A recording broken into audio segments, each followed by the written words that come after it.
El bruxismo es un trastorno caracterizado por el hábito involuntario de apretar o rechinar los dientes, ya sea durante el día o mientras la persona duerme.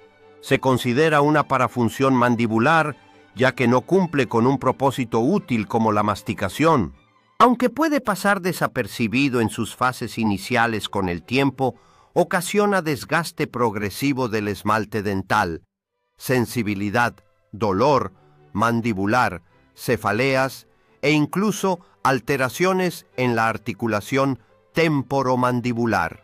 Su origen es multifactorial. Se relaciona con el estrés, la ansiedad, ciertos trastornos del sueño, el consumo de cafeína o alcohol y hasta con maloclusiones dentales. El diagnóstico se establece mediante la historia clínica, el examen físico y en algunos casos estudios del sueño.